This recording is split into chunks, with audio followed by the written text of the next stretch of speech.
to hold our heads up high and beat the drum to what we love. Risk the fall, oh, we have felt it all come crashing down from far above. Stars are rising, countless worlds colliding, only one will take it all. Can we bring to fall the giants? Can we make the final call? We are the ones to ignite the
Awake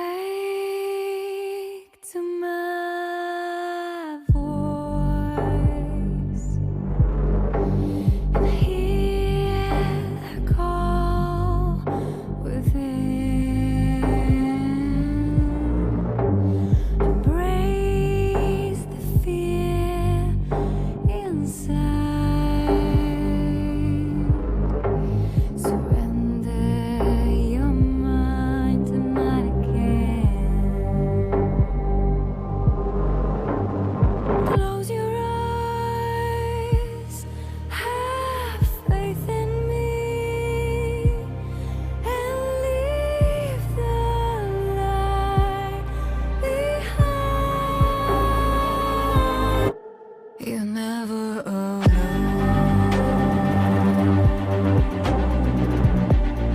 Whenever it's gone, let the shadows take hold.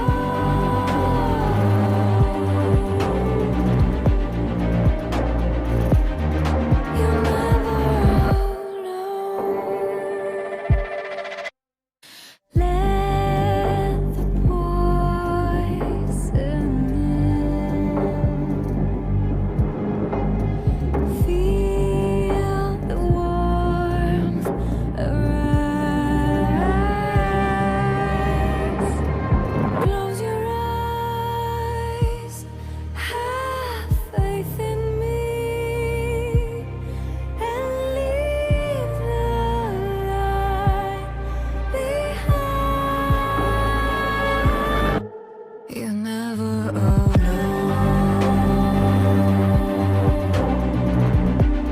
Whenever it's gone, let the shadows take hold.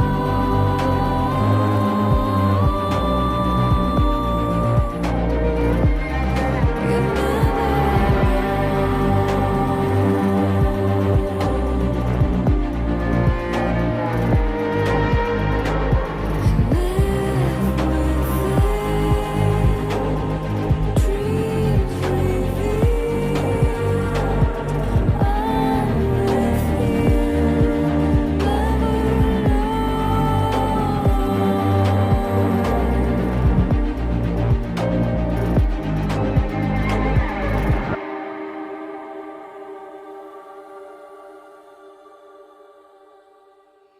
soon you'll be set truly free from all those chains you bear.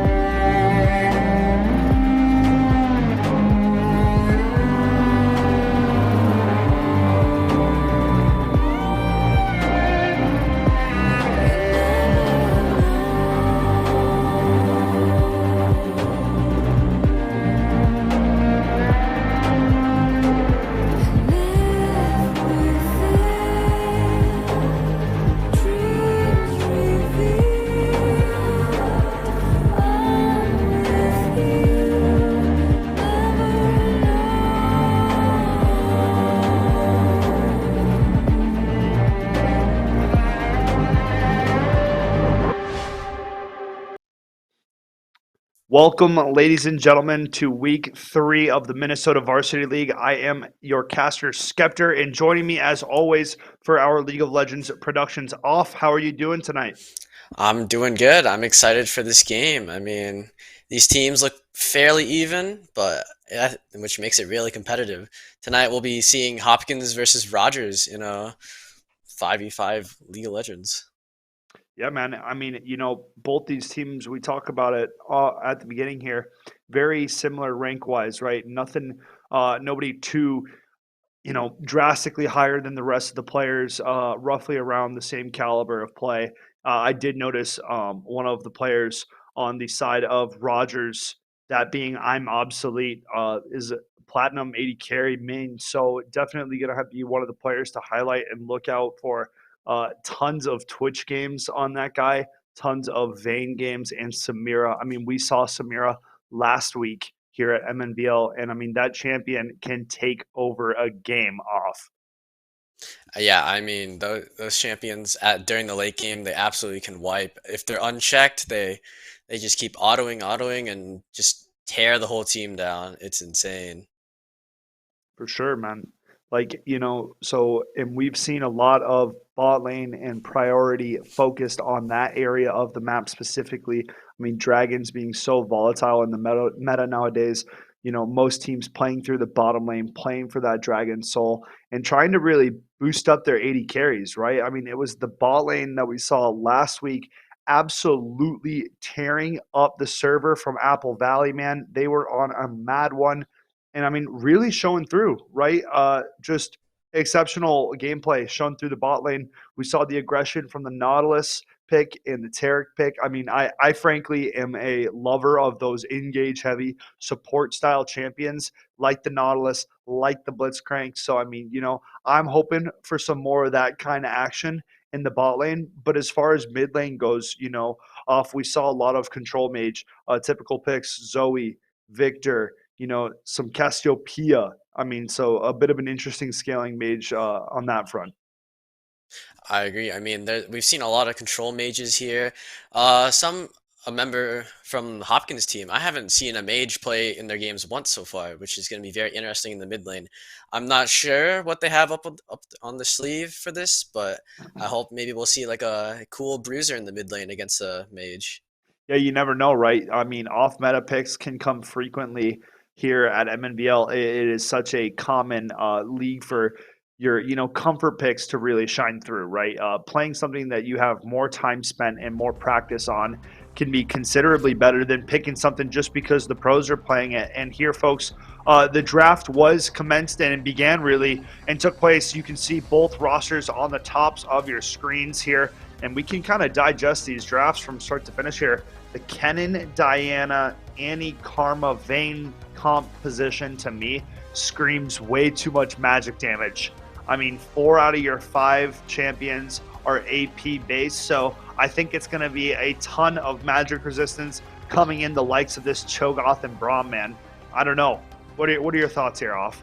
What I'm seeing from the Hopkins side is I'm seeing Braum and Cho'Gath being a tank for probably Jhin to scale up later in the late game, dealing all that damage and eventually one-shotting these small mages like Annie, Karma, and, well, not mage, but Vayne as well. Right. So, yeah, I mean... Yeah, man. Cho'Gath is a dangerous champion because not only does he provide that monster of a frontliner can soak up damage for days, he also has that one-shot ability from that Devour ultimate. I mean, if he lands the combo on one of those crucial threats in the backline of this Rogers team, it could be problems. I mean, Viego, Fizz, both diving style champions. So, I mean, there's kind of a push and pull on this Hopkins team composition that I do like. However, I mean, the one saving grace for the side of Rogers is their team fight is pretty nuts, right? If they can get a Diana ultimate comboed with a Tibbers from Annie and a Maelstrom Storm from Kennen on a flank, I mean, the AoE magic damage is endless on the side of Rogers. And they have all the chips that they can put in on this scaling Vayne with a Karma to keep her alive. The only question is, will this Vayne stay alive, right? We just have to look more at the threat of the dive here on the Fizz, the Viego, and I mean, it could be problems. So we'll have to see how they play. You're right, there's a lot of dive potential on the Hopkins side. This Fizz can just roam from mid lane and just collapse upon Vayne and Karma, and there's not much teamfight potential on Hopkins' side, but there's a lot of CC that could lock down a few champions, about maybe 2 or 3 with that Braum ultimate. You got the Cho'Gath Q, you got Viego just going in the backline as well with his ult and just absolutely wrecking carnage back there. Right. No, for sure, man. The one other thing I will say too is like, this composition with Hopkins, it's a mainly melee based comp, right? So they are going to have to force fights. They're going to have to fully commit if they really want to get involved on the team fight. So it's going to be kind of a peel back, protect Vayne, and then a re-engage situation for the side of Rogers. We were talking and we were looking at some of their OPGGs prior to this game. Vane being one of the most played picks for the 80 carry on the Rogers side, Annie being a very heavily picked mid laner, and also Kennen being a comfort for the top lane. So a lot of comfort picks being shown from the Rogers team early here. No surprise to that, folks. I want to take a quick second to shout out Wisdom Gaming. They are our priority sponsor for this evening here. And I mean, Mnvl wouldn't be possible without what Wisdom has done for us, right? They've allowed us to grow into what we have become today, one of the best, if not the best, broadcasting in the high school nation, right? Across the nation. I mean, the opportunities, the professionals that we get to work with, all thanks to Wisdom. So again, supporting MNBL, we are so appreciative of them, and players getting to play for free thanks to Wisdom, right? So as always, we have to be thankful and give credit where it's due. But now off. Any final things that are really sticking out to you in this composition between these two teams? If you had to lean one way and give an edge, what would it be? I would probably lean towards Hopkins because we have 3 mages on the Rogers side if Diana goes AP. And Fizz here can cast his fish all there and then absolutely just decimate one of them, and then that would leave them in a 4v5. And then we have Viego that can jump in the back line as well and just absolutely wreck Carnage back there. For sure. Right? I mean, the dive and the volatility of the composition, right, is really what we are going to be talking about here. So many squishy targets and potential prey for Fizz and Viego to be looking to snatch up as we get ready for game 1 of the evening, folks. We appreciate all of you being here. And now, just a few moments away. I mean, I do love Cho'Gath overall. I think he's one of the better frontline tanks in the game. And to see him picked here, I think bodes well, right? It gives you that sustainability. Frontline has been one of the question marks we've kind of had through the first early weeks here of MNBL. Some teams have shown a good understanding of how team fights should be played with a solid frontline. And then some teams have been kind of missing that frontline piece. So, we're getting another instance of it in this game here. No hard tank coming out for the Rogers team composition. You have the split push / team fighting abilities from the Kennen. So overall, you're going to have to rely on getting ahead, I think, for some of these mages on this Rogers side. And, other than that, man, I'm excited, looking forward to it. League of Legends has not let us down so far through this MNVL season, man. And I think we're going to take a very short break. But when we get back, we will come with you guys live from Summoner's Rift and have gameplay for you. So stay tuned.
Welcome back, ladies and gentlemen, to our Tuesday night League of Legends broadcast. We are coming at you live from the Mnvl studio. We've got Hopkins and we have Rogers, two teams that we have not featured through this League of Legends season quite yet, but both of these teams currently boasting a 1-1 record overall, so not too shabby, right? They've found a win in their season, they found a loss, so they're kind of at that middle ground right now where it's you start to continue that path of the winning side, or you unfortunately take that step back, or hey, there's always the potential for a draw here, right? Like we've seen draws through the first 2 weeks, so I mean, cannot close that option off of our list here. Any final thoughts before we get ready to head to Summoner's Rift here off? Not really. I mean, I feel like I'm gonna be liking bot lane a lot as a Jhin main myself, so I feel like with the Braum, it would be pretty nice if Braum gets his stun off, Jhin gets his other CC off, and hopefully secures a kill, because Vayne can't really run away from that. Yeah, man. So We'll have to check it out. We are heading into game now as we load onto Summoner's Rift. Both of these teams showing out here. yep, We and have we got Rogers on the blue side and Hopkins on the red side. It seems to be a 5-man invade, the first one we will Already. be seeing on stream, man. This is the kind of stuff that I love to see. Hopkins trying to find an advantage, and right now this Rogers team not in a position to see this, but with Bread Boy's positioning, he's going to spot out these players. He's going to get some gold for his troubles. Yeah, I mean, not the most successful invade. They probably just went in for a gamble, but I think with this, they kind of know where Hopkins is playing at right now. So we'll see how Rogers will clear the jungle, see if there's going to be an early top gank or an early bot gank, and we'll also be looking at Hopkins' jungle as well. Yeah, now we see Diana starting up towards the top side, and Viego on the counterpart starting on his blue buff. So these junglers will be cross-mapping and heading in different directions to kick off this game. So definitely an interesting point and something to keep track of here off. Yeah, I mean, probably won't see a duel between the junglers, or maybe they could try and steal each other's jungle as well. We'll see if there could be some counter jungling. Yeah, I mean, interesting to track both of these pathings early. 705 Stinger. I recognize that name from Rocket League. So, multi-esport, shout out to Stinger playing the Diana in the jungle. And look at these mages just trading back and forth in the mid lane, but we got Kennen winning a few trade in the top lane. It's going to be a little bit difficult for Cho'Gath if he doesn't gap close Kennen due to the fact that Kennen is just range and has that extra hand up. Yeah, I will say this early game is definitely where Blueberry has the biggest advantage over Black Guys. So he should be doing as much damage and early chipping as he can right now before Cho'Gath starts to scale up and gain that extra bits of HP. But so far, I mean, Blueberry not putting too much pressure on this Cho'Gath. He's just farming up nicely. Yeah, there's not much going on right now. I mean, we got Viego coming up pretty soon, clearing his top side, so we'll see if Viego comes in for the Kennen when Kennen may push up too far. Diego up on his red buff. Full clearing the jungle so far, just skipping his Raptor camp. And Diana, I think, going for the absolute full clear. So going to rotate down to the Krugs after clearing this red buff. And should be level 4 once she takes care of all of that. So good early pathing, I believe. But maybe looking for a gank instead now. 705 Stinger approaching the tri-bush. No real hard CC to play off of. So I don't think that it's going to be a lethal gank by any sorts. Good. Slow coming out from the bomb. Ooh, forced a flash out of Sushi in the mid lane. So good early pressure from both junglers trying to get some summoners out. That is a really good trade for a champion like Fizz, where he dives Annie and now Annie can't flash out. Diana walks in again, sees if they can get anything else. Karma just getting some gold from support money like earlier.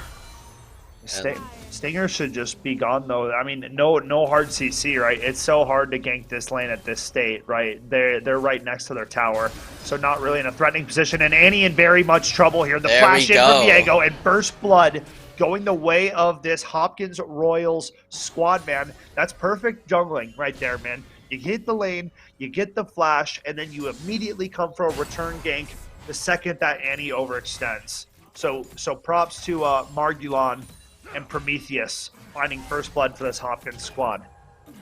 Yeah, I mean, if Annie had that flash there, I doubt she would have died there. I mean, that summoner from the first gank was really valuable, and Annie just got a little bit too easy, thinking that one gank was enough for Viego there. Yes, sir. Yeah, man, and I mean that's just that classic return gank, right? You get the flash out, and then you reap the reward on the return gank. The flash in to secure. And Margulon and Prometheus gets the final touch on that kill, so that extra gold pocketed by the Fizz man. And Fizz is a champion that if he gets rolling, excuse me, if he gets rolling early in the game, can just absolutely take over and run it like it's his world, right? Like, I mean, this champion is dangerous. There's a reason he's always saying, "Let me at him." And now I have an Ocean Drake, and in the last game we saw that the Drakes went by really fast, and like you were talking about earlier, the Dragons are really like a meta now where they give crazy buffs to these ADCs. So we'll see what both these teams will do with these Dragons and objectives to see whether or not they push them or they fight for them 5-on-5. So you know, this is just a quick shout out noting both the schools' names at the bottom. Both these schools being the Royals or their mascot and team name. So that's respect, right? Both these teams united in rivalry here is what we like to call this. I used to have a hometown matchup against Osseo, the Orioles, and St. Louis Park. We were the Orioles too. So, and Spring Lake Park. I mean, a double header there with 2 SLPs. So that's always fun. Creates kind of fun little rivalries. So maybe Rogers and Hopkins could start to kind of build that here and with 705 it looks like there's Stinger a Viego and Fizz coming from the top as well. This is not a good position for Rogers here. This is a 4v3. Look at the numbers. But it looks like they can just get out there. Yeah, Rogers going to have to head for the hills. I don't know if Cobalt is going to allow that. Still pressing forward on the Jhin. Won't quite land anything, but the fact that Prometheus is out and dangerous on this Fizz at level 6, Rogers have to be careful. There is 4 in the bot lane right now. There's a possibility for a dragon there. They saw Diana clearing vision and they came down immediately, but this Jhin is getting absolutely poked out right now by these Vayne autos and these Karma Qs. But now Vayne goes in for an all dive, which is enough, but she dies as well. Yeah, we got kill. Fizz diving Karma as well. Uh-oh, Shark, and that Karma is a sitting duck. There it is. Good night. Prometheus going to pick that one up, getting his second of the game here. And now Hopkins with a 3-1 kill lead. And now the gold lead starting to count up as well. And maybe an Ocean Dragon on top of it. A great early game start here for Hopkins. Yeah, I mean, this is perfect right now. I mean, you got two of them dead down in bot lane, so you can't really do much there. We see Vayne going way too far. Nice I flash, mean, she got man. a kill. Oh, that was a good flash. Nice. Vayne getting that kill and the kill going to Braum is so much more worth for the side of Hopkins, man. You know, Braum getting the gold does not matter. Vayne's going to take that scale nicely and get a little bit of an advantage here. So that's the one good thing coming out for the side of Rogers. A good mechanical flash play out from I'm Obsolete finding that kill. But now Prometheus is in quite an advantageous position over this Annie and going to have some free reign in some of these trades here off. Problem for Annie here is that she rarely can trade if Fizz hits his E and just dodges almost like 2 of her moves. While Fizz goes in, procs electrocute, W bleed. Looks like Cho'Gath's going in for something here, but just chilling back. I think Blueberry's already in a little bit of trouble from the way I'm seeing this lane. Quite a bit of a CS advantage in favor of Cho'Gath. And I haven't really seen much punishment go over to this melee matchup. So for Blueberry right now, it's going to have to be trying to focus on getting some of those minions and staying strong. A Shark coming out in the mid lane early. Sushi in a bit of trouble. Ignite going down. Timur's going to be called in, but it's not going to save Annie. It's Prometheus on a killing spree. Look at that damage. I mean, those 2 kills are helping him. Flash Maelstrom. Cho'Gath in trouble, and it's 705 Stinger and the Kennen to team up for a kill in the top side, cutting the lead to 2. Good 1-for-1 trade, except the problem is Fizz is getting more fed. I mean, we just watched him pretty much walking the lane, one-shot Annie. Like, yeah, I was I didn't want to say it ahead of time, but the way... Okay, here we go. More action. Stinger Yeah, in another trouble. Stunned up, and Fizz is going to pick up... No, it's Marguland this time. Nice. But now Blueberry starting a fight you do not want to stick around for. Prometheus with the dash in. All it's going to take is an E, the ultimate from Viego, and Blueberry is bye-bye. 6-2. Hopkins continuing to punch back. And look at this position there. They're in another position to get a objective, but they don't know Annie's here. Maybe Annie could do something though. She earned her ultimate in the earlier round. Yeah, I mean, not going to be able to provide much. Prometheus going to get a reset, and now this Fizz is in a position to kind of solo kill and force Annie to recall for the remainder of the game, unless he gets assistance, man. Fizz ultimate is on such a short cooldown Twitch shot, so he's going to be able to be firing that off on returning to lane here. So I think for Sushi, it's going to have to be play from a distance and try and farm up. See, now Camden can bully Cho'Gath a little bit more here because he finally got that back. I mean, earlier, before, he had no items, just a Doran's ring, but now he's got a few items, he's got a bit more damage, but Cho'Gath is backing for some other items as well. So... And we'll have to see. Prometheus trying to sneak over the Dragon Pit. Will Playful Trickster over the half wall. And now he's snuck up behind this bot lane. There's no vision in the tri-bush. And this Rogers bot lane is going to be an afterthought in a second. Prometheus moving in for the play. Vayne pumping out a ton of damage. Braum flashing away for the meantime, but will drop. Diana comes now in Diana for a good ult trying there, to save but... the team fight. A big ultimate will go down. Braum not long for this world. Karma will trade out. And now a double kill for the Fizz. It is Cobalt finding the next one. Sushi shows up late to the party. Tibbers joining in. Annie flashing forward. Will find one.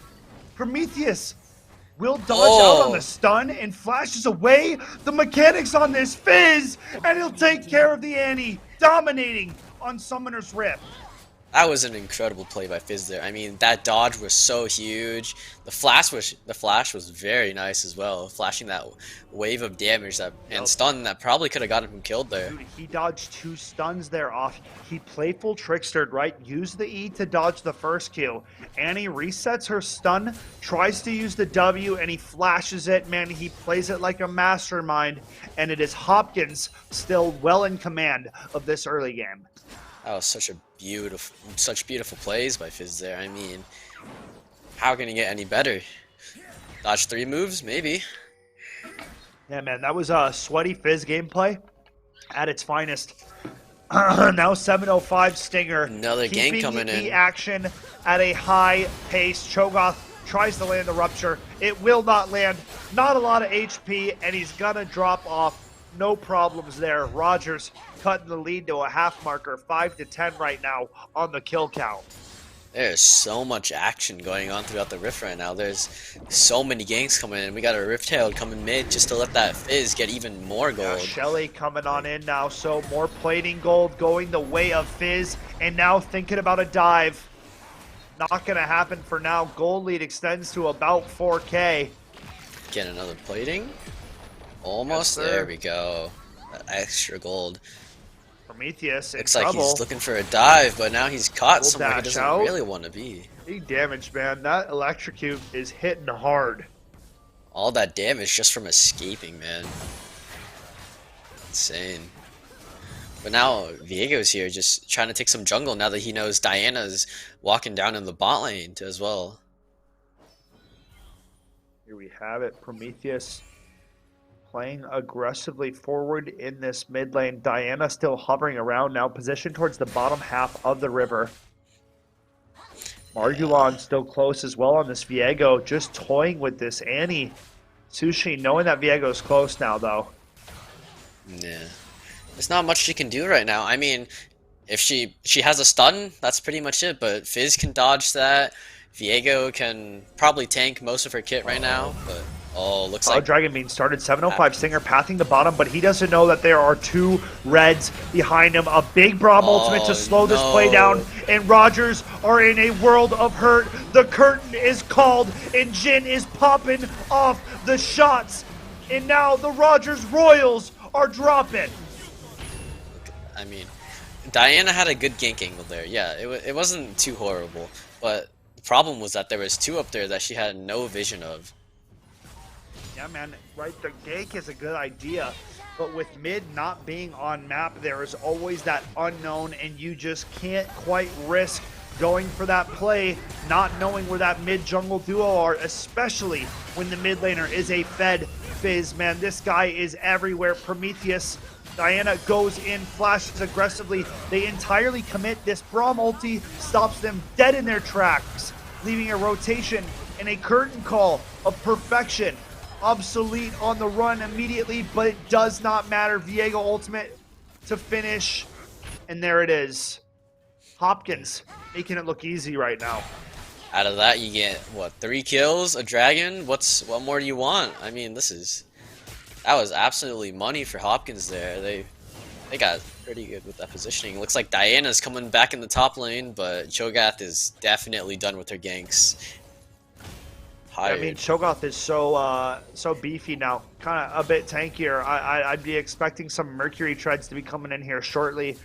You know, I got to question Viego on the Ninja Tabbies. There is almost no AD damage on that other team besides Vayne, and Vayne's true damage being from that W and that True Bolt really being, you know, primary source of DPS. So I would have much rather seen the Mercury treads, especially due to how much CC, Kennen, Diana, and the Annie can provide. So a bit of a miss by, I would say. Yeah, I agree. The Tabbies, I don't think AP on the other team. Viego going in aggressively onto Sushi. A bit of a stun coming up, but for now, this Annie still not in a position to really do that big burst damage like we're so used to Annie's. Look at this Fizz just scaling even more and more. Stealing opponents' jungle camps, man. How many times do you see a mid laner pulling off shenanigans like this? Diana can't do anything about it. I mean, she just doesn't have the damage for it right now. Now he's looking for a kill on the 705 Stinger as well. The red buff wasn't enough. The max range shark gonna land, and Prometheus is not giving anything over to this Rogers squad. Margulon gets the double kill, man. That is fat damage off. Yeah, that is crazy damage. The Annie tried to come in and help and then just disappeared. I barely saw her for a second. Madness coming out. Hopkins showing no mercy to their royal counterpart of this Rogers squad, and the first turret claimed by none other than Prometheus on this Fizz. The unbreakable wall going out from Braum will drop the ultimate as well, but now ultimate for Vayne going hyper aggressive. Jhin goes forward and deletes the Vayne. Nice. Now the curtain called. Red Boy flashes to safety, but Braum is on the hunt down, and Prometheus will become legendary. Look at this positioning. I mean, this Fizz is done with his lane. He's made the Annie go 1-4, so he's just looking for other kills to yoink, whether it be in the jungle or in the other lanes. Yeah, at this point, mid lane is completely exposed. Middle of the map, top side, jungle side, bottom side, it doesn't matter. This Fizz has free roam over Summoner's Rift, and right now Rogers aren't really allowed to pass their turrets, man. Yeah, I mean, there's always a threat of a Viego coming in with a stun. There's always a Fizz coming up there with a gray screen. Like, you never know what could happen when you don't know where they are. And now Margulon taking this second Rift Herald of the match. Just over 2 minutes here from Baron spawning in. I mean, Hopkins, you got to be thinking are playing for an early Baron buff here. Yeah, I mean, they've got all the momentum right now towards early Baron buff. They could maybe save that Herald for the Baron too, or for Dragon that's coming up pretty soon as well. Looking at a Fire Soul, which would add even more damage onto that Fizz. Here we have it. Margulon coming for a top dive. Kennen in trouble. Stun not going to land. He pops the Maelstrom and will stun up, but not quite eliminate anybody. Rupture going to land onto Kennen. Now Rift Herald being called in. 705 Stinger goes aggressive with the Diana ultimate. Will hit both. And that is big damage going over. Black Ice goes for the Devour. Will not finish him off, but in the end it is the Rupture to do it, and the Rift Herald charge will send that tower down to its last standing legs. 705 Stinger has been doing a pretty good job on the Diana, I must say, through this game. I agree. These ults are very nice right now. It looks like we got mid and bot just switching out right now, but problem is mid lane can't leave her lane and bot lane scared of Fizz. Yeah, man, everybody's scared of Fizz because it's what we were talking about off man, there is zero frontline on this Team Rogers composition, right? Like, who is supposed to stand in front of that Fizz realistically on their team? Right now, it's nobody. Prometheus is waiting in a bush, and I'm obsolete. Goodbye, buddy. That's Oh a my full god. combo. And guess what? Through- That ultimate's back up in 45 seconds. So go ahead and respawn in, and I'll see you again in 40. Yeah. There it is. I mean, he just barely misses. You can't make that up. Even the shield bow hasn't helped her. I mean, the shield bow popped in that combo and absolutely just got wiped. Man, that Fizz ultimately already a quarter of the way cooled down before it is up again. It is such a short ultimate cooldown. All it takes is a few kills for Fizz to get going, and he becomes one of the biggest nightmares on Summoner's Rift. So, how will Rogers answer and respond to this Prometheus Fizz? Now, as they are grouping up, Hopkins have the man advantage, or at least it feels like it. You know, it's 4-on-4, but this Fizz is feeling like two champions at this point. Yeah. They gotta push in before that Fizz gets his ult and pushes in himself. Yeah, that ulti just moments away from being up now. All Hopkins need to do is delay a perfect area for the curtain going to be in, called. but his team isn't Diana really there ulti's right one now. Curtain champion, call comes in. and this is not going to be good for Rogers. 705 Stinger's going to drop first. The Braum ulti hits 3, and immediately fleeing are the Rogers Royals. The flash There's over that the wall. ult. And Oh Shark will my. hit both. Oh, but does Fizz he will die go here? golden and flashes out to Oh. safety as the final ignite tick will take out Annie and Prometheus with the Playful Trickster to close it out 24-7. And Hopkins are just dominating the Rift, man. This Fizz is just jumping everywhere, at all times. Wherever you see him, he's just there waiting for you. Doesn't matter how tanky you are. Doesn't matter what role you play. He's still gonna kill you. Doesn't matter if you're a red buff too, apparently. Yeah, it doesn't matter what you are. Fizz is killing you this game. Straight up. Yeah. 13-0-5. That is way too out of hand. It doesn't matter what they do at this point. They are not going to be able to stop Prometheus's Fizz, man. This is Hopkins' game to lose completely. I like the idea for 705 Stinger for the engage, man, but you cannot expend this Diana ulti onto one champion. The second he did that, this team fight was lost. Yeah, I mean, Yeah. I mean, it says it itself here. The Braum ultis have been perfect on the Hopkins side as well. I agree. This Braum is doing what he's supposed to be doing and doing it so well. I mean, he's providing so much for his team, so much time to set up everything, so much time to let this Fizz come in, wreak havoc like that. It's so nice. It's such a clean synergy right now. Yeah, I mean, this Fizz is on 3.5 items, man. Luden's Echo, Zonya's Hourglass, and the Lich Bane. You know, he's getting that counter healing now, building towards a Morella Mamikon. I mean, you know, this Fizz is showing a lights out performance, and as of right now, if you're this Rogers team, you know, you're trying to think of what the game plan is for game number 2. Because right now, this one is almost certainly locked up here. Yeah, look at this. We got a fairly early Baron here, 2 minutes in. They know that Kennon's up there right now. Kennon got some gold for his team there with some objective bounties. Maybe they'll... We got Vayne in the bot lane getting an objective bounty too, so just a little bit more gold for everyone else. Maybe come in a little bit more, but it looks like they're just bomb rushing mid here. The ult's burned, but... Good stun. Oh, no. Diana in trouble. That Diana's being caught. Blast Comb back. Diana tries to stay alive, but it does not matter. Tiver's called in next. Look at that Fizz damage. Goodbye, Annie. Maelstrom comes out for Kennon. Turret will fall. Nothing is safe, and this Rogers team continues to drop. I mean, look at this. They're playing together so well. They have so much. They have so much for Fizz and for Jin for. At diving, bro. All they do is they wait the 2 cooldowns, and then in a tandem set, Viego and Fizz go forward. This Hopkins team play has been looking marvelous through this game 1. 23 minutes eclipsed. Baron buff power play, already over 3,000 gold here, Twitch chat. I mean, I think so far, so good for the Hopkins Royals. This is perfect. I mean, you have kills being funneled into Fizz, which is absolutely just decimating them. Jin's not too far behind too. He has 3 items and still doing really good damage. I mean, on Roger's side, they're pretty squishy. We have Vayne, Karma, and Annie. That's just could easily get one shot by Jin almost. As we see Viego farming up, only just a few seconds, over a minute left on this Baron buff here for the side of Hopkins.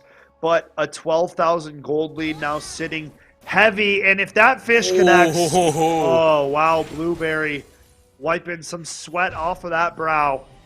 Live another day just to get hit by it later. Yeah, that would have been a dead rodent. A dead yordle is what they would have called that. Yeah. And that shark's probably hitting for a good 800 something damage right now, minimum. Like this fish is just massive. It is. He's just doing so much for his team right now. Just picking off one, probably picking off like two, honestly. But now we have, looks like Rogers is staying a bit more together now. Yeah, they're trying to stay in numbers. It's their only hope now, and they're starting to realize that 705 Stinger looking to go aggressive. Little does he know Prometheus lying in the wake here in this tri-bush. Has ultimate coming up in the next 5 seconds. Will get scanned now. They know his location, and 705 Stinger opts to back up. Cho'Gath pushed up quite heavily here, and honestly in a bit of a vulnerable position. Yeah, I mean, he may be tanky, but I don't know if he's tanky enough right now. 1v5, probably not. Here we have it, though. 1v5 Blueberry here. going forward. Yeah. We could see a dive here, maybe, if we get a Cho'Gath taking the turret. I mean, anything's possible right now with this Fizz. Yeah, Prometheus is looking for a shark. That is for certain. Yeah, it's already up again. I mean, Dragon and Soul Point under a minute away from being in and up. Diego looking for a stun, not quite going to find it right now. As this bottom half of the jungle completely taken over by this Hopkins squad, and now all 5 players rotated down to this position. Shark going on to Stinger, and he forces out the Zhonya's and will fall back. So that's not even a bad trade because Fizz ulti will be up before Zhonya's is. Nice Rupture falling back in, and now Soul Point has spawned in, bottom T2 taken care of.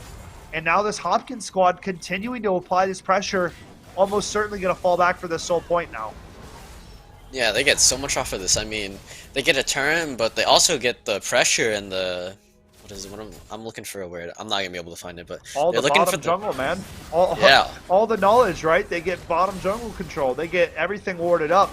This area of the map is now closed off from this Rogers team, and Soul Point secured for this Hopkins squad. And this is really, really dangerous now for Rogers. I mean, Fizz was one-shotting them before, but now, ooh. Yeah, man. More. It's just, it's getting worse by the second ticker here. And it feels like this Hopkins squad is slowly creeping forward and creeping closer, right, to the inevitable end. They're just putting in the pieces of the gauntlet as Cobalt flashing the wall, going hyper aggressive on the Stinger. Gale forcing forward, will pop the heal, trying to stay alive, and the 4th shot to take out the Diana. I was a little bit worried for there. I mean, Jin's still an ADC. You can't be doing that right now. I respect it, man. I respect it. The lead is so big, but this I do not respect. I'm obviously walking into a 1-on-3. Buddy boy biting off way more than you can chew. I'm not sure what happened there. I mean, maybe a disconnect, you know. Maybe it was a street-wide lag as Braum casting the ultimate on her tower. The dive don't stop. Braum and Cho'Gath teaming up, and Prometheus in the 1-on-2. Going aggressive. Maelstrom to stun him up. Kennen will drop. Zhonya's popped, and now Prometheus with some cooldowns, still quite dangerous. Stinger spawns in. Now, back to a 1-on-2. Not a lot of mana or HP to play off of, but Prometheus still playing with his food, it feels like. Look at this. I mean, he's holding 2 right now. They're tunnel visioning a bit too hard right now. Look at this. He's got Flash, he's got Playful Trickster. He's technically not even in harm's way right now. Yeah, he has everything to get out of there, but what they need to do right now is to look at the 4 other people that are attacking their base, I reckon. Here we go. Third and final inhibitor going to fall here. Hopkins doing their due diligence, taking out everything from this Rogers squad and wiping away any semblance of hope here for game 1. And now taking a recall, and I think looking for a Baron to close out.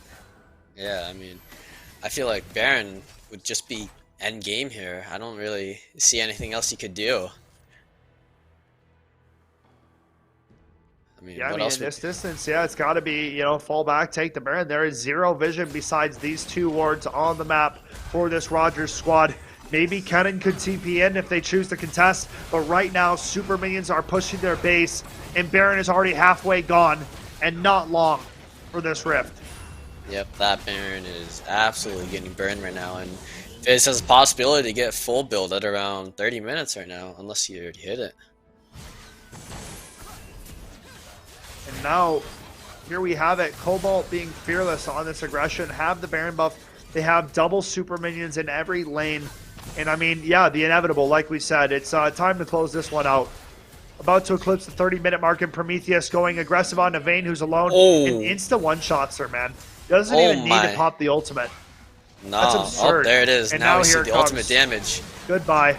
All of you. Goodbye. All of you! Goodbye! The quad kill, and only one What? more stands. One more! Prometheus! No! There's just no way, man. Oh, no. Come on. What a thief, Come Cobalt. What a on. thief. Boo. Ooh. Boo. Penta kill.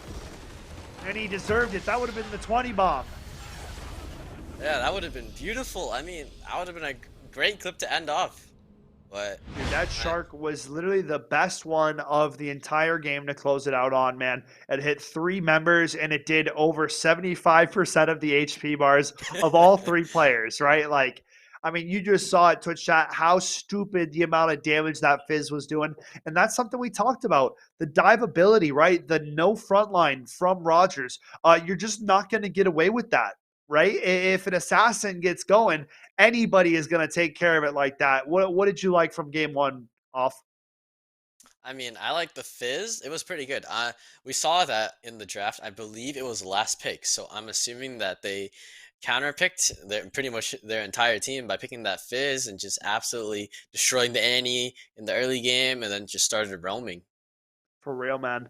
I mean, once that mid lane T1 fell, it felt like the game was showing the early bits to an end. That Fizz was everywhere, man. My goodness, found kills in the top lane, the bottom lane, both jungles. He found 2 red buffs, right? I mean, he was taking everything. The guy was a madman, and I'm excited to see what more this Hopkins team is going to show once we get to game 2. Folks, we are going to kick it to a very short break, but when we come back, we will have Rogers and Hopkins going at it again for game number 2.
Welcome back, ladies and gentlemen, to MNVL Tuesday Night League of Legends action. We just saw quite the battle taking place between both of our Royal Esports squads tonight. I mean, Hopkins and Rogers duking it out, but it was really the Hopkins side of things that were getting the best of that match one there off.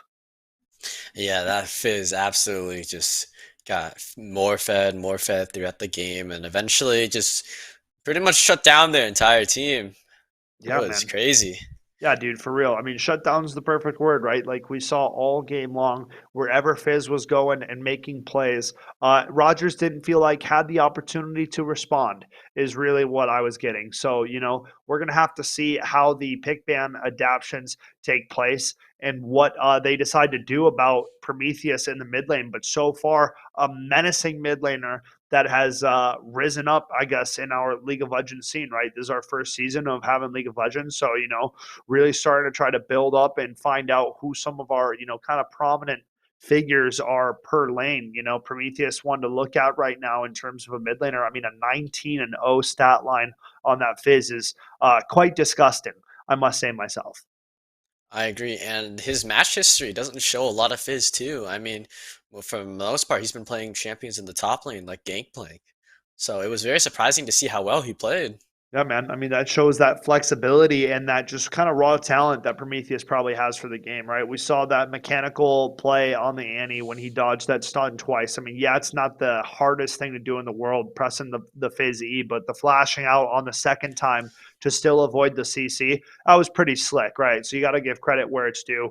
I want to take a quick second to give a shout out to our primary sponsor of the evening, folks. That is Wisdom Gaming. I'm repping the Torrent jersey right now, another separate division underneath Wisdom, though. And I mean, MNVL also coming underneath Wisdom, right? Without Wisdom, so many of these upcoming esports opportunities that we have here in Minnesota would not be possible, guys. The thanks and appreciation cannot be said enough. Players being able to register and play for free in the league, thanks to the sponsorship there as well. I mean, we gotta continue to pay it back to Wisdom for giving us this opportunity. I mean, talk a little bit about kind of your opportunity to come in and be an intern caster for a second. Yeah, I mean, it was really nice to see that this program has such professionalism as well. I mean, there's really good figures on this team that has been helping me recently. And I have been to the Wisdom Studios down in the Mall of America, and it's very beautiful. The staff there is really nice too. I got to talk with someone that kind of showed me through, and he thought it was cool that I was an intern caster, and I was really happy about that.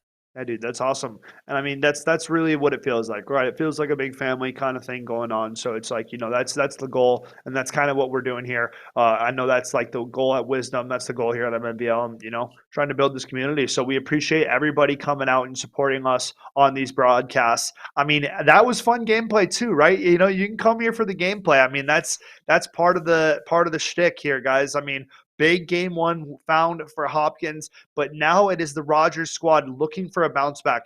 Every week so far, we have seen a trading of games in the series going 1-1, right? 1-1. Is this the week off where we're going to see Hopkins push through for a 2-0? Or is it going to be this Rogers squad bouncing back and making it a 1-1 series? I don't know. I mean, Rogers now know that each team knows how they play, and each team knows what they're good at and what they may need to ban in the future. I mean, Hopkins did wipe pretty much, or at least the Fizz wiped their team, but there's still a lot of room for Hopkins to improve. I mean, you got to pick the right bans. That Diana was a little bit troubling in the first few times. Yeah. Like with those ults were very nice, and the Kennen kind of bullied Cho'Gath, so maybe Cho'Gath will play something more, I guess, gap closing. And as we fall into draft here, we'll see what these two teams pick. Yeah, we'll get to see how the ban process is going through. Viego going to be the first ban taken away from the Hopkins jungler, and now the Samira ban still sticking through. Not surprising.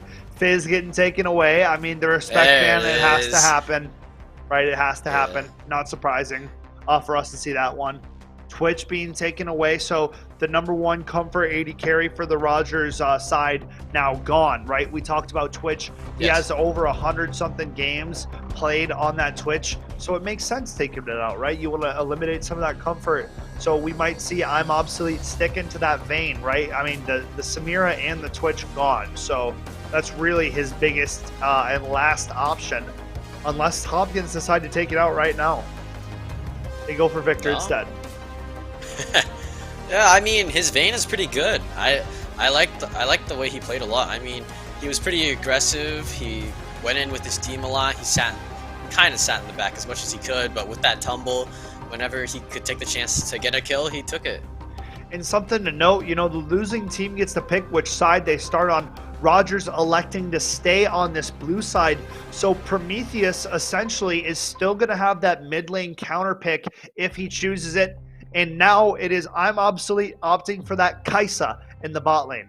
Aurelia, ooh. Oh, that's pretty nice, but Yeah, it's an interesting pick, a flex pick, right? Can go to the mid lane, can go to the top lane. So we're going to have to keep our eyes peeled for where that Aurelia is going to end up on that Hopkins squad.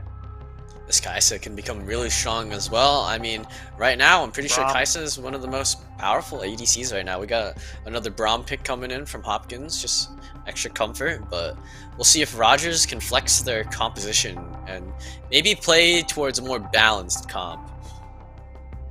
Yeah, man, I think Rogers was missing that mid-range controllability in some of those team fights, right? That mainly melee, that mainly AP magic damage and mage-filled composition, it just didn't bode well for them. They were missing their front line, so that is just a piece of a team comp that you can't really miss on, especially in a 5 setting, and they go for the Vi, a much sturdier kind of will survive a little bit longer in team fights jungle to pick up here. So 705 Stinger staying with the engage and will be more of a threat, I would say, in some of those early ganks.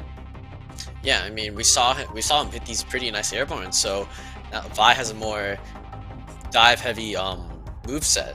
And we have Tristana coming in as well, so we'll see if the Braum can hit some slow. Yeah, that should. Oh, yeah. You and I have seen Tristana do some dirty work here at Mnvl so far, and paired up with Braum, that is a disgusting bot lane. So Roger's gonna have to pay that some respect, right? Play safe. I don't necessarily know what the pick is support-wise right now. I mean, it could end up being a Lux support, right? That Lux could be a flex pick as well for either the mid or support. So we'll keep our eyes peeled on that as second wave of bans have commenced. Gnosis being the first takeaway here, targeting that towards the top side of the map. And now we'll have to see what these last couple bans are going to look like. Rogers, what do you target, right? Probably the jungle pool or the mid lane pool. I mean, this is assuming that Irelia goes top, but Right. Irelia is still a little bit of a flex pick here this time. And so does Rogers. Rogers has that Lux, so both teams don't really know like what they can do here, but it looks like they're opting for a support ban. So planning Lux assuming mid. that Lux is mid, yeah, the Warwick ban, that's got to be jungle targeted. Yeah, I mean, I don't see any barrier grasp for the Undying Warwick tops in Five's comp, only solo queue. In the Graves, bro, that's my personal favorite. That's respect for that lock-in right there, son. You just got mad credit. Urgot coming in, bro. I love some Urgot top lane. He's a slept-on champion. That guy goes crazy. I don't see him enough. I mean, he's a really fun champ to watch. There's a lot of things he can do. He's pretty tanky, but he can still dish out that really close range damage and go in the backline. But For sure. the thing is, Tristana can escape here. Zoe. Ooh. That's a interesting pick, man. These team comps are building up into something spicy. But I gotta say, man, right now I'm liking this Hopkins comp a little bit more. It feels more easy flowing in the team fight. It feels like the longer the team fight plays out, the better the odds of the Hopkins squad are. Whereas this Rogers team is going to be very good at setting up picks, setting up trap plays, and kind of trying to assassinate these guys one by one. So we'll have to see how it plays out. But I mean, man, I'm liking this Hopkins comp, I gotta say.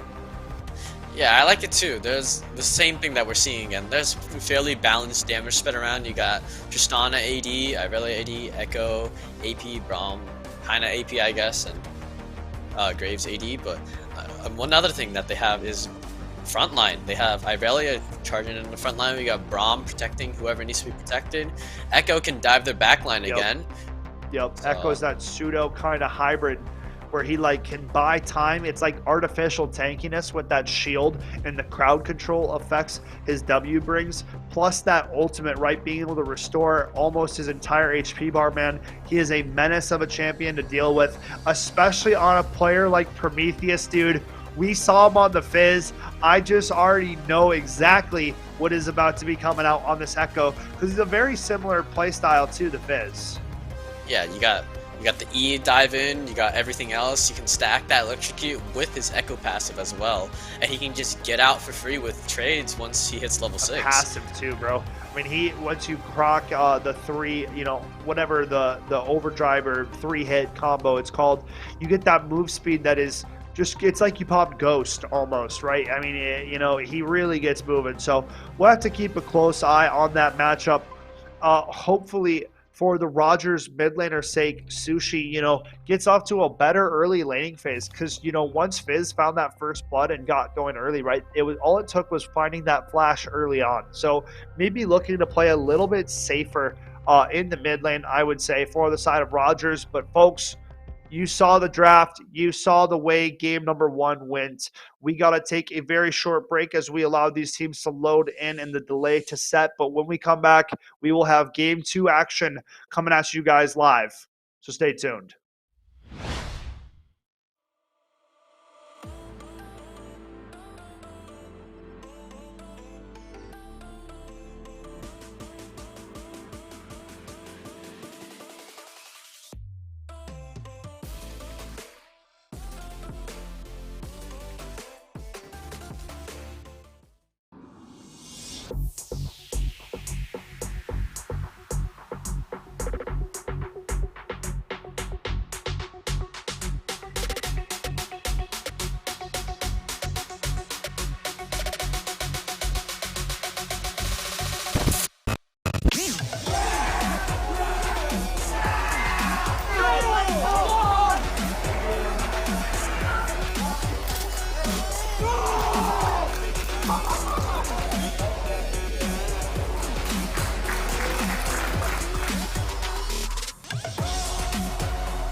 welcome back, ladies and gentlemen. Game number 2 of our League of Legends broadcast is coming up to you very soon. We have Rogers and Hopkins looking to duke it out for a second and final time of the evening. Hopkins with an opportunity to take the set tonight 2-0, and Rogers with an opportunity to equalize. So, off, if there's something that you want to see different from Rogers, what would it be and why?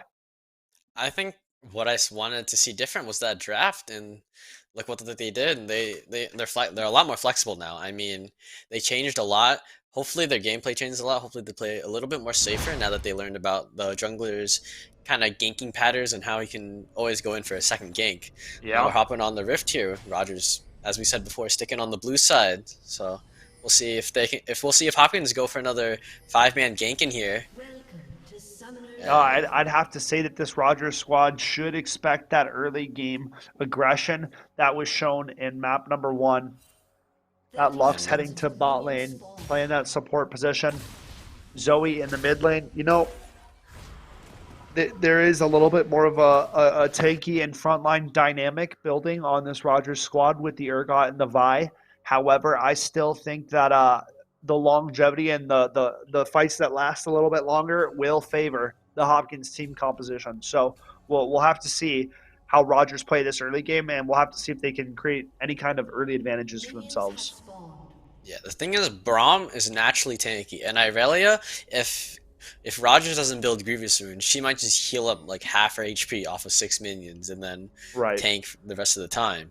So we'll see if Rogers can like adjust to how these tanks are, and we'll adjust everyone pretty much. I mean, everyone needs to change a little bit now.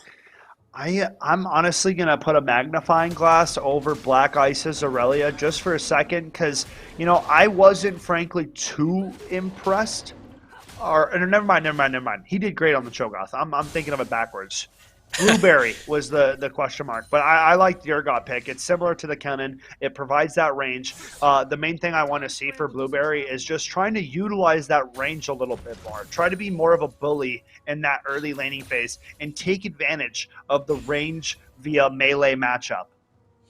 Something also to note is that, well, Prometheus was really good on his Fizz, but we'll see if the Echo is any better or any worse, because we haven't seen too much Echo in his match history, so I wonder if that's if like the lack of comfortability may like change. It's hard to say if it'll be better because, like, you know, it's very tough to beat a 19-0 flawless game, right? That's probably going to be Prometheus' best game of his Mnvl tenure. I mean, that's just an absurd stat line, and I'm not sure if we're going to see another stat line like that for some time. But as we see right now, early shenanigans kept to a minimum, right? Nothing too crazy going down. But as I say that, Argulon going for the Dragon Pit dash over and through the tri-bush. No vision again here. And this bot lane from Rogers is in trouble. A good bind found from Lux. An early flash out from Obsolete. The exhaust to deny damage. Kai'Sa trying to stay alive. One auto will do it, but they canceled the auto. We got Vi coming as well. Did she try? No. So it was very valuable that Lux hit that root there so that Graves couldn't really as hard collapse on that Kai'Sa as she was running back. Man, there was a few good things there. The exhaust onto the Graves, denying most of that damage, was one of the bigger plays. But as we see it, Black Ice trading aggressively onto Urgot, and he's in a world of hurt. Look at that. Dashes out to safety, but look at how good of a trade that was for the Aurelia, man. Yeah, look at, I mean, this HP difference is crazy right now after that trade. So I think if I were Blueberry right now, I'd be playing a little bit farther back now that I know how much damage she does early game. Oh, she's trying to take that dash. So Blueberry should be okay to just walk out safely here. Vi looking at mid lane, a perfectly timed dash from Prometheus. And look at that, the Fizz emote for good measure, man. Why not? Yep. Yeah, always got to keep it in their mind. You got to remind them. And here we have Prometheus just trying to clear out minions here. Trading back and forth with Sushi. Margulon taking this top crab. Doubles. He got 2 scuttles. I think he got the one in bottom. That's the Graves classic, my dude. Yep. Double scuttle is a given. if you got the Graves. All it needs is a little bit of lane priority, and you would just bully other junglers around, man. Graves is the king of the jungle. Yeah, but I opted for a more early back, getting Sheen first item as well. Sushi forward. Smoke screen gonna land, and now Echo gonna get bubbled up. Oh. Damage not gonna be blocked entirely. Flash forward from the Zoe in the 1v2, and it's Sushi who finds first blood. That was very nice played on Zoe. I mean, she got first blood, and she also got that treasure hunter stack, I believe. We saw that little 70 gold there. So that's a treasure hunter could definitely help her scale a lot faster and get those one shots a lot easier. I like the state of this lane from the Rogers bot lane, but here we have the replay. The smoke screen was good, but Echo getting bubbled up and Graves not being able to block that damage. The flash in, ignite, electrocute, ticking down Prometheus. Surely gonna die, and Sushi already killing the unkilled from last game. So a much better start here for the Rogers mid laner. Looking like no more 19-0, but it looks like Prometheus is hanging around bot lane, maybe looking for something here. But Kai'Sa's coming in as well. You got Echo coming in. Obsolete is so dead, bro. It's not even funny. Oh, that positioning was just so aggressive. So aggressive. You know, really aggressive. Echo positioned and waiting for that, waiting for that gank. And Prometheus popping out at the perfect timing. Vi trying to set up a flash onto Prometheus. And now the trap play, but he dashes to the minion and will live for now. Great survivability being shown. And 705 Stinger continuing to try to keep this pressure on Prometheus. Yeah, the Echo dash to dodge the sleep was very valuable there. I feel like if he got hit by that, he probably would have died. Yeah, beautiful dodge of the bubble. Dashing over to the minion. More trading in the top lane. The stun on to Blueberry. And the level up, dude, keeps him alive. The Urgot ultimate. Oh my! Kill him. Oh my goodness. Oh. That is a feels bad man and a half. Drop a Skek W in the Twitch chat, man. Wow. It doesn't get much better than that. Black Ice surviving and Blueberry dying to poor minions, man. A good try. And he hit the ultimate, right? But yeah, the minions still aggroed onto him, and that shows that importance of trading in the minions. Right? That'll be the difference maker. Yeah. I've heard that the safest place is just behind those minions. Ooh, good bubble and good damage. Prometheus chunked very low. Still has that ultimate available. Yeah. But, I mean, another bubble stun would be the death of him. Yeah, here we go. Blueberry first, so he survives from the level up, too. Like, it gets quite low. One more dash, and then that level up, I mean, a bonus of probably about 100 HP, and then, yeah. I mean, those minions are just lighting him up, Urgot. I think just 1 second earlier, if he would have cast that. Oh! Urgot! Goodbye, buddy. Blueberry has done it now. Black Ice Same thing's happening. Is rolling on this Aurelia, but jungler showing top side means Rogers start dragging on the bot side, and I don't think it's going to be contested. So a bonus going the way of Rogers, but right now kills and gold in favor of Hopkins. And Sushi's playing forward. Collateral damage available for Graves will get bubbled. Sushi gets out. Wow, man. That's that bubble damage we're talking about. It is not a friendly champion. Zoe doesn't play nicely, okay? Not at all. And his she Zoe plays a is mean beautiful and cruel as well. game. Those bubbles show no remorse. Here we have it. Vi just dashing through mid lane. Sam, what's up? Hey. Look, I feel like Vi might come back again once she has flash up though, like she did earlier, and she also has this. She'll be hitting 6 pretty soon as well. But Graves is a few minions ahead right now. Yeah, you know, Graves has a little bit quicker clear speed. Prometheus looking to go aggressive, will stun up in the ignite, and that's a death onto Sushi, dude. That ignite should tick out. Prometheus goes forward to make sure. No, he should be good. He's good. Not even close, baby. Prometheus walking out with some style, a time winder to help thin out that wave a little bit as it's going to push. And Graves going on that full clear, man. That's the other thing that Graves provides, man. He's one of the fastest clearing junglers through the entirety of the league. So, I mean, you know, something to keep track of. Going that lethality route, going to provide some explosive damage from that jungle spot as Black Ice.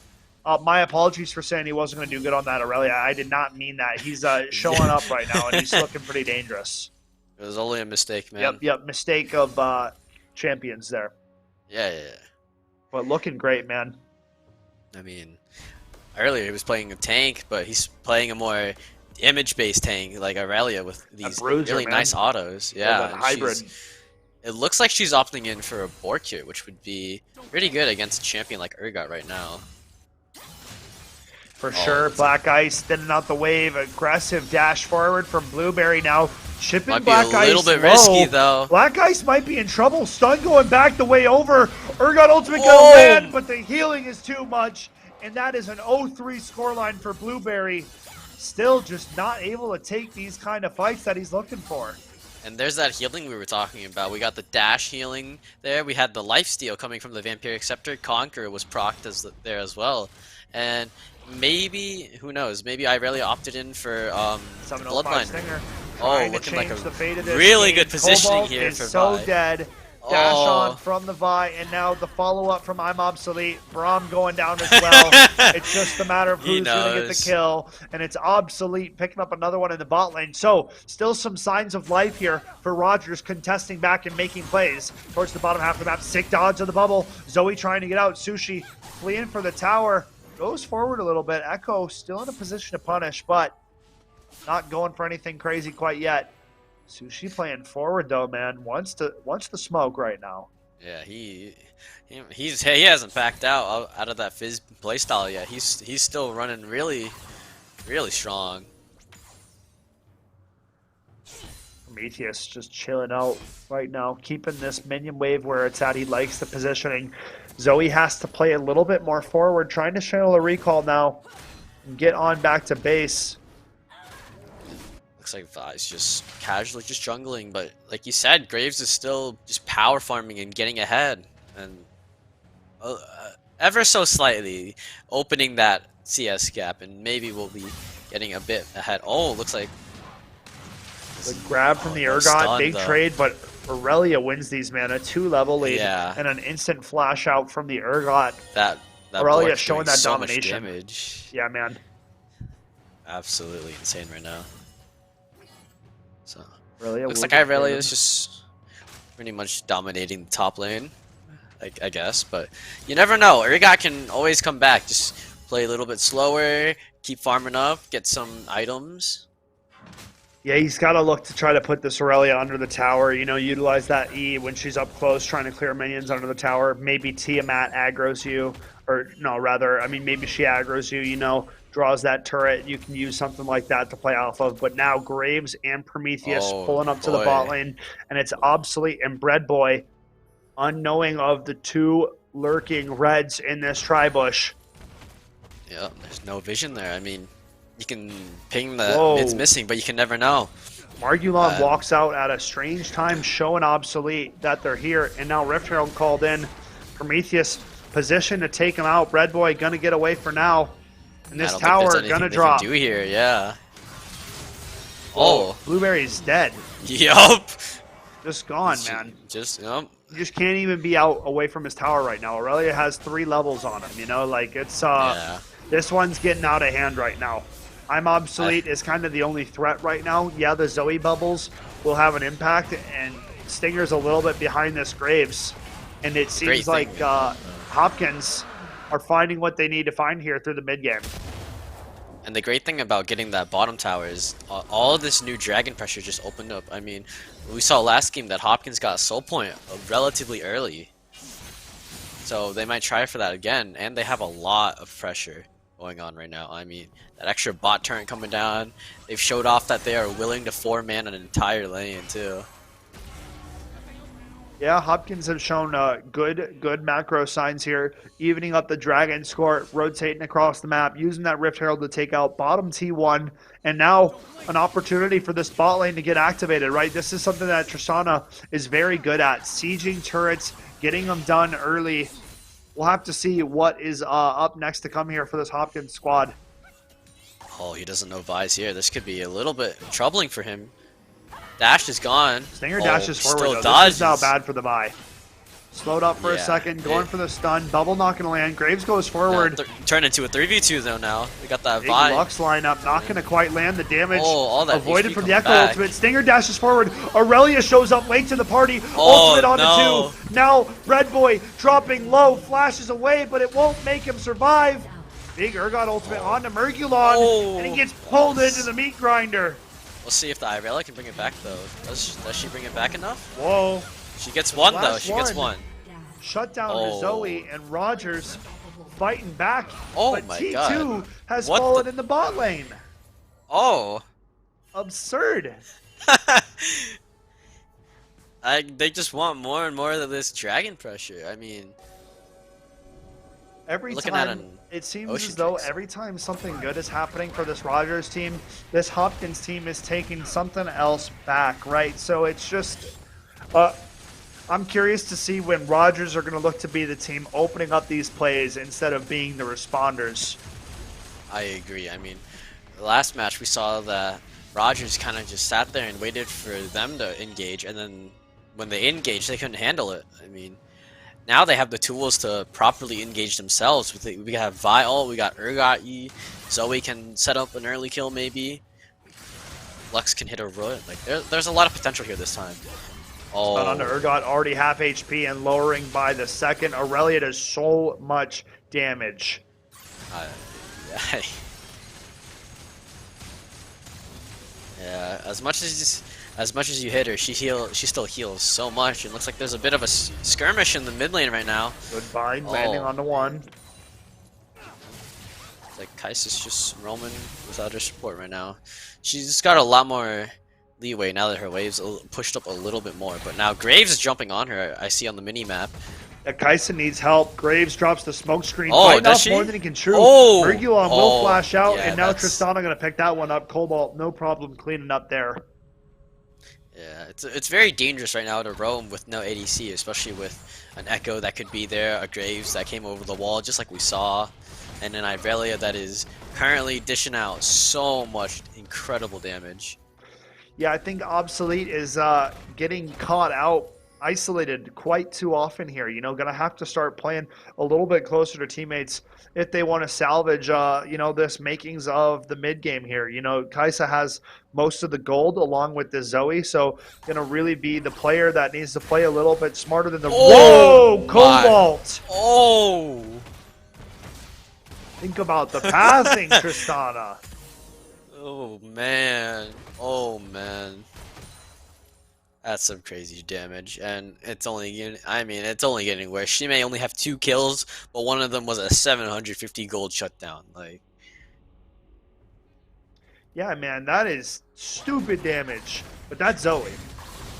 yep. But the fact that Cobalt is just standing around here is just nerves of steel, hanging out in the face of day. Yeah, I mean, that's. I was gonna say I didn't want to say stupidity, but I mean, and then it shows through, right? You can't just sit in front of 2 mages like that with critical HP.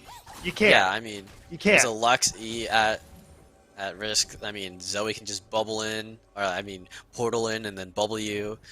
Like, that was really dangerous. I don't think he should have stayed there, but oh, let's see if Lux can get caught here, but it doesn't look like it as she hits the root. And there's 3 other teammates behind her as well. Yeah, man, Oh. here we have it. Prometheus on a ward, tries to proto belt out. Can't quite build too much distance. 4 blues up in front of him, and now his teammate's starting to collapse onto Oh, Red Boy. no. Lux is in trouble, no Lux is flash, and stuck. she is dead, man. Man, we'll see if she can. Pretty good damage on the Braum, despite him being a tank. But when I have this Urgot coming in as well, coming in with Titanic Hydra, and could kind of just chip the other people that he attacks as well. Like, a Titanic Hydra can always prove useful. But looks like Hopkins don't really want to do Oh, this 705 yet, Stinger goes aggressive, flashes away. but his team wasn't there to capitalize off of that, which was, I don't know, maybe a bit of a miscommunication, but I feel like a flash could have been saved there if there was a little bit more. Good stun Oh, going out for Prometheus. Caught off in the stun, but Whoa, he Stinger still takes kills out one. Braum. And now, how does the rest of the fight pursue? Big flash in coming out for Cobalt, takes out one. Oh. Gets out safely for now. Urgot is ripping through the backline right And now. now Margulon trying to absolutely. pump some damage back, but it's obsolete on the Kaisa. Evening the This is blows, bad a good spot bind here. for the Lux, but Oh, the stun comes out for Aurelia. Aurelia stun was amazing. Wow. That is Good bounce back, good fight from Cobalt. Doing some great work on that Tristana. yeah, that was. And now the rest of the squad trying to pull it together here for Hopkins. Yeah, that was. I mean, that Aurelia stun was so huge. It was nice that Vi got one here, but I just don't think it was worth turning into a 3v4. Tristana came in just and then absolutely Great jump in wiped from the- Tristana. The flash out safety and then the W reset to get out. Perfect timing, not sticking around longer than they needed to. And then here that Aurelia my. stun was perfect, man. That was kept perfect. Them alive. Perfect. Got him out and everything, man. That was beautiful. So Hopkins has a lot of momentum right now as well. We'll see if maybe they could opt in for an early Baron.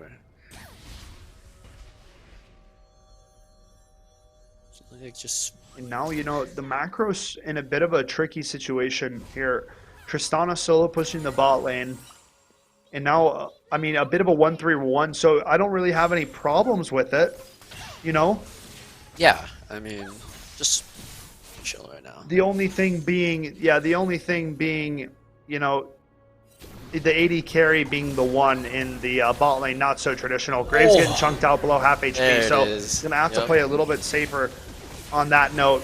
Tristana rotating back in and helping out the rest These mages of require her a bit more squad respect here. right now. Oh, they're being caught out a bit. Oh, big engage from Echo, dashing forward, getting stunned up for a moment. Braum ultimate to follow.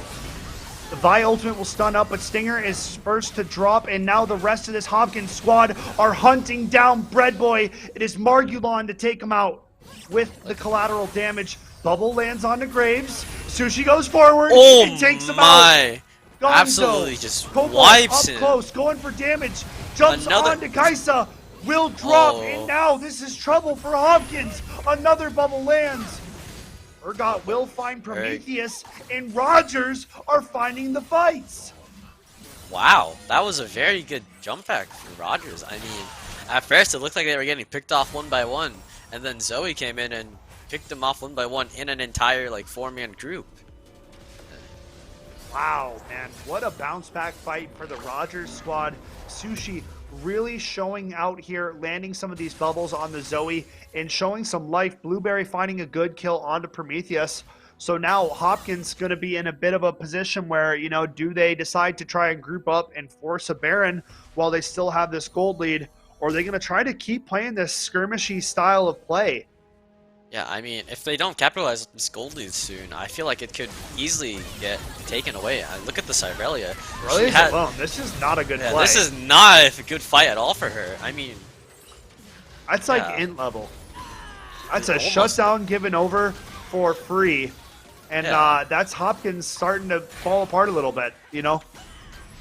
they need to keep their head in the game, no matter how ahead they are. I mean, they think that they're so ahead, probably. Maybe they think they're ahead by 10k gold or like 5k gold, but that's still a really not big enough difference, I think, to win the game.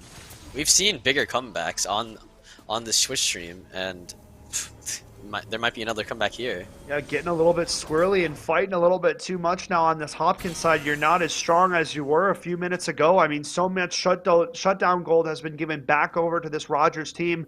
Lux has been hitting some crazy snares. Obsolete has been stepping up on the Kaisa, and Sushi as well on this Zoe. Just having a marvelous performance. So, you know, one question maybe being the build path for Kaisa. Collector, not, I think, the normal build pattern, but we'll see how it goes. I think the normal pattern would be Kraken into Phantom Dancer. I feel like that would be it.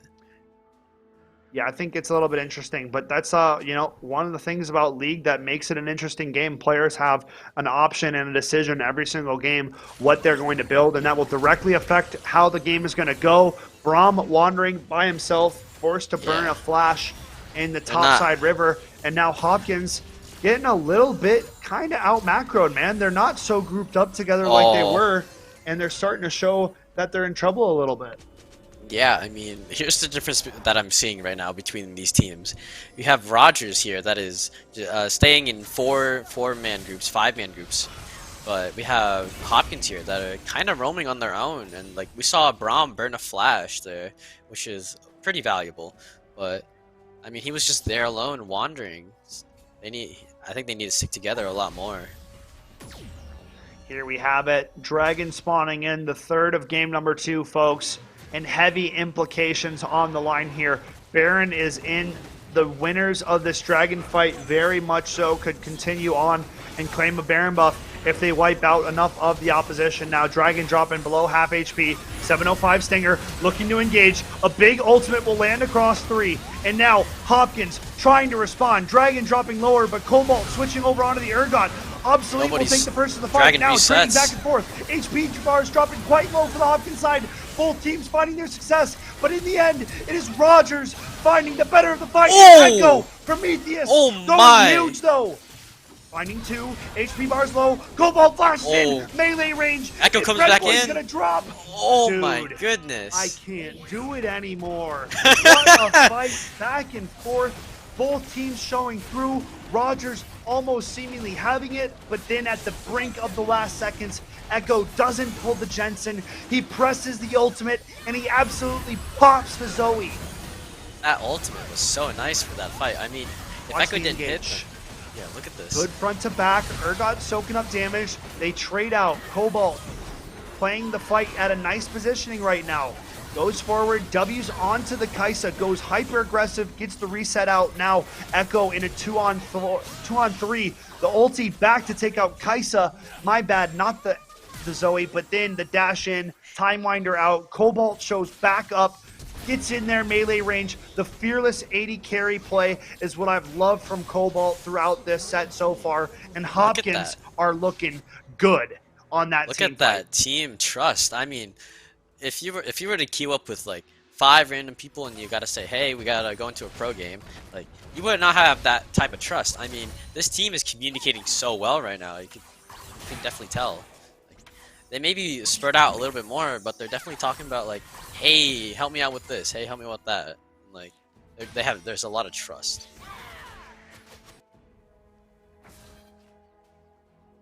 Here we have it now, getting ready and trying to set up shop for a Baron buff. Rogers still not out of this one, right? As much of a back and forth game as it's been, this one has been really coming down to the wire in how these team fights are being played out here off, right? Both teams are having very good moments, but I mean, the heroics showing up from Prometheus and This is what we're Cobalt. seeing again. It's Now like, Obsolete caught out again. Oh my Nice ulti God. back. Ulti for Echo to buy time. Time Winder gonna be back up, but Prometheus biting off more than he can chew, and it is Obsolete coming out with the shutdown. Kaisa starting to become a serious threat on the Rift. yeah, I mean, she's still doing a lot of damage, and she opted in for that Mortal Reminder, which kind of shuts down that Echo ult and kind of shuts down this Ibelia as well. Good find. Cobalt luckily not getting snared up in that. That could have been quite troublesome. Yeah. I mean, I'm Obsolete is coming still. Like he's still in this game. We saw that damage, all that Collector, that Kraken Slayer, that Mortal Reminder really stunted that Echo's HP, and I honestly think that Prometheus was really surprised to see that much damage being dished out, and that shield as well that came in from the Kaisa ultimate. Yeah, now here we have it. Rogers trying to take some top river control, gonna claim the scuttle here, and now, I mean, you know, Hopkins in an interesting position. Aurelia has gone kind of quiet, right? Black Ice was the big talking point, but now Prometheus and Cobalt really stepping back into the game. So, I mean, now I'm at a position where, clearing in the top lane and fighting on the Urgot, gonna get taken out. Blueberry, how too far, man, and that's been the name of the game for Rogers, right? Losing one player at a time, one player getting kind of caught out a bit too far, and now Hopkins seizing the opportunity and trying to rush down this Baron. depends on whether or not the entire team can start grouping up and passing up. But Kaisa and Zoe just recalled. They don't have enough It team doesn't here even to matter, steal. man. Yeah. That is a free Baron buff given over to Hopkins. And at this stage of the game, that is not something that you can just hand over off of one death like that. So, Rogers, you know, my question now for you is, how do you respond to this Baron buff? The best I could do, I would have to contest this Drake. I'd say, no matter how, it's really hard to contest a Drake against a team that has a full Baron buff right now, and these players that have the Baron buff are so strong as well. But that Ocean Soul, man, that will absolutely impact all your team fights. So I don't. Rogers is in a really hard position right now. Yeah, Rogers trying to grasp at anything they can to stay afloat in this one. But right now, Hopkins putting the slow close to this one. 30 seconds now on this Ocean Soul spawning in. And Blueberry is forward right now and could be getting caught out, man. Graves starting it out, an insta-flash from the Urgot. And that Red Boy down to one dead off the bomb. Oh my goodness. That Vi was so... Can't get away from the Urgot ulti, but it's not to critical stage. So Cobalt will live to fight another day. Hopkins in a great spot for this dragon. What is that for Prometheus going aggro in a 1-on-4? Oh, Question marks in the chat? I don't know, man. Dude, now got it's 1-on-4. Now Rogers have a fighting chance again. The dragon, though, going over no to more Margulon. steal. And now trouble as Rogers dropping. Collateral damage won't quite close out Sushi, but going forward now, Obsolete backing up.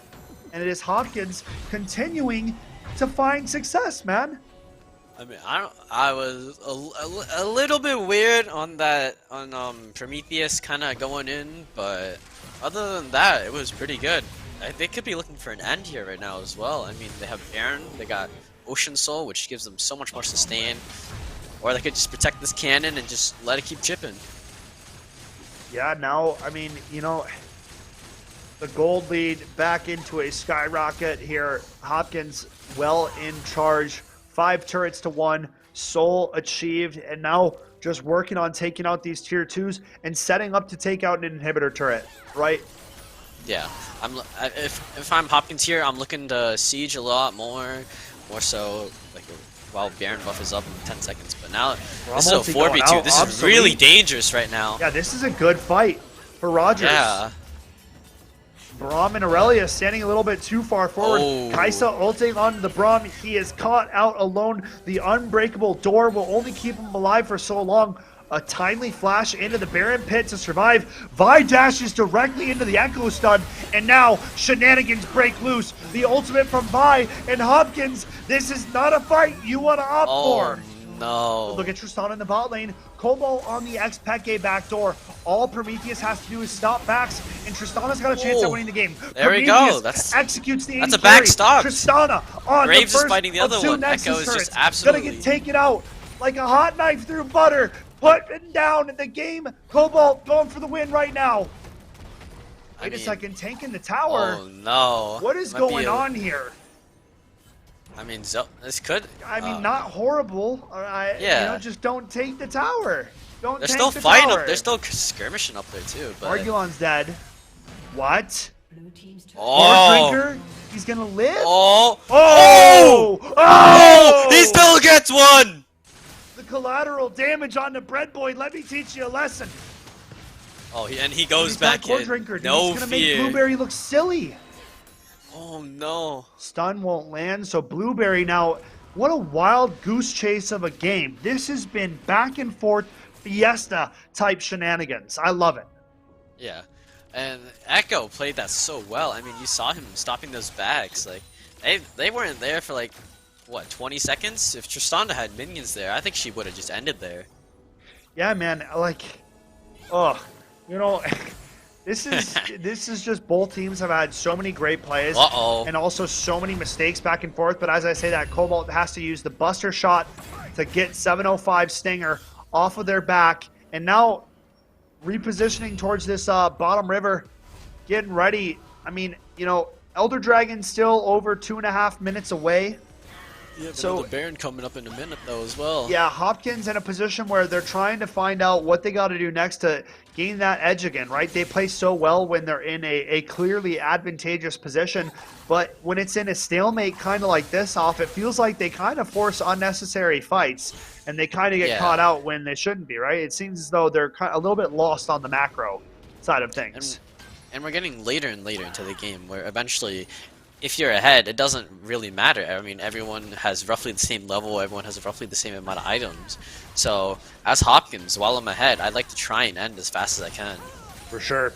For sure. You only have so much of a window left. Kaisa almost certainly caught up to the Tristana. Both of these 80 carries at 4 items apiece. Bubble going to land on the Braum, so nothing quite threatening yet. Stinger jumping forward. And the Lux ulti only going to land on the Braum. So right now, a bit of a force on this fight. 705 Stinger and Obsolete go in first. But guess what, Kaisa? You have no front line, and you just signed up for a free death. And this is Hopkins that are going to end the game, man. This is just over. Yeah, I mean... This is over. A good effort, but, that's way too hard of a forced fight. You are miles ahead and completely, you're completely off screen from the rest of your team. Oh. Okay, well... And a bit of a bad look, man. Bad look coming out at the end here. So, it's kind of what you get. Hopkins come out, a dominant 2-0, showing who is the supreme royalty in Mnvl League of Legends. Rogers going to have to go back and think about their macro, man. Think about a lot, because Hopkins, I mean, that game 1, we don't really need to talk about it. Game 2, Rogers made it a lot more of a contest between the two. But, I mean, game 1, Prometheus, just this You one still played for the really one well time, this game 19-0. as well. I mean, yeah, played great on the Echo, but you can't outdo a 19-0 performance, especially in a live comp match. It just doesn't happen, man. Especially on the Fizz, such a niche pick like that. I mean, talk to me about what you liked that Rogers did better in game 2 before we get into anything else here off. I feel like Rogers played a more like tanky and funnel the ADC as much as you can comp. Like that we've been seeing a lot of that in Mnvl. You either funnel your mid laner or your ADC, and that's something that they did compared to game 1 where they couldn't really set a funnel for anyone because there was no tank and no really solid carry. Yeah, right. They definitely found a lot more opportunities in game number 2. I think one of the big, glaring issues was still how many times players were getting caught isolated, right? So many times players getting caught out, not surrounded or near any of their allies, and nobody really in position to help them out. So, things that are going to have to be worked on before they come back and compete in week number 4. Folks, we are going to go to a very short break. We're going to figure out who we are interviewing from this Hopkins side. When we come back, a couple questions for our Victor before we close out the night. Stay tuned. We'll be right back after the break.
Welcome back, ladies and gentlemen, for our closing segments of this Mnvl broadcast. We are joined by a very special mid lane stud. That is right. We got Prometheus joining us for the interview. Man, Hello. how are you doing after that sick 2-0 tonight? Pretty chill actually. It was the first time I've played that competitive in a while, and it just felt different. Like there was like a different vibe to it, but I kind of liked it. It was For really sure, good. man. For sure, that competitive vibe showed. I mean, my first question for you tonight was I kind of wanted to ask, how you guys build your team comps on the Hopkins side because you guys provided really good team compositions, right? Whether it was frontline perspective, whether it was peel back, whether it was scaling. I mean, you guys had a little bit everywhere. So, kind of, how do you guys build your comps as a team? Um, well, I feel like everyone had a pool of champions to choose from, and we were just playing what everyone felt the most comfortable in. And at the same time, we were also keeping in mind what the other team was picking, and I feel like that just naturally built up a really good team. For sure. What do you got off? So you said about picking in a champion pool. What was your champion pool? Because I noticed on your like match history, I saw a lot of top laners such as Gangplank, and it turns out you played like Fizz and Echo. So what is your champion pool like? Yeah, I main Gangplank. I'm sad I didn't get to play Gangplank. I feel like it would have been really fun. And I also play a lot of Twisted Fate. Those are my number two characters. And then I don't Nice. really play Fizz or Echo. It was just like something that was like, okay, they don't have a front lane. I'm just gonna go Fizz and have fun. Straight up, man. And have fun. You did, man. Prometheus, that was an insane game. 19-0. I don't know if we're gonna see somebody put up stats like that for a while, dude. So you'll be excited about that. But my next question for you: have you been watching the other league streams throughout this season so far? And is there any teams that you guys on this Hopkins squad are looking out as your main competition? In all honesty, I haven't seen anything else Okay. beyond today. Okay. I haven't taken everything really lightly. Okay. And not really that seriously. It got serious once I saw like the band selection screen and like the picking screen. I was like, oh, this is for real. Like this is like Yeah. an actual game. And Yeah. then I just like hit the switch right there and I was like, okay, I actually gotta like try. Okay. But yeah, What I'm do you really got? excited to like see other teams. For sure. No, that's a good thing to be excited about, man. You guys are Hmm. looking like a solid team. I'm excited to see how Thank your you. season goes. Off, what do you got? Final question? Yeah. Do you think you guys are gonna change anything now that you guys have been streamed and that people can openly watch how you guys play? Um, I feel like we are going to watch um the games. We're just gonna watch them over and over and see what we can improve from the first and second game, from the second game as well.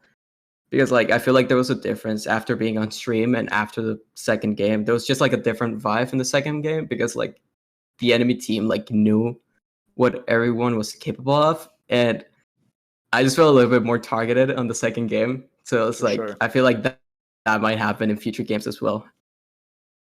All right. I want to throw in one more bonus question. Have you been watching any of the World Championship? Nope, I You have haven't? not seen Okay. anything league related in months. Okay, well, we're coming to the World Finals here this upcoming weekend. There are only two teams left. T1 taking on DRX. If you had to pick one of the two teams to win it, T1 all day. T1, T1. good man. T1. Good man. T1 and Yeah. Faker are taking it, dude. No bias here, Yep. obviously. But T1, I mean, dude, Faker's the unkillable Demon King. 5 years Yep. since he's been in the finals. He's going to take it. I appreciate you stepping onto the desk. I want to give you this last bit of time for shout outs, teammates, coaches, family, whatever you got. Enjoy your time, Prometheus. Take it away for a second here. First of all, shout out everyone on my team. They did really good. They were listening to shots. Everything was really good. Shout out to my friend Madison. She was watching. Really good friend. That's it. Nice.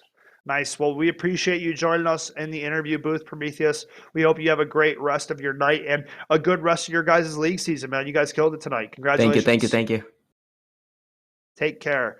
I mean, off great 2-0. The Royals standing tall tonight. And I mean, this Hopkins squad looking pretty dangerous, moving up to 2-1 now on the season. I mean, yeah, it's pretty nice. Now we finally stream a team that could get a 2-0. We finally seen a win here tonight. Yeah, man, for real. I mean, that is going to do it for us, folks. An awesome set of games here from our League of Legends team. The Royals schools providing, I mean, a very exciting 2-0. League has not let us down yet.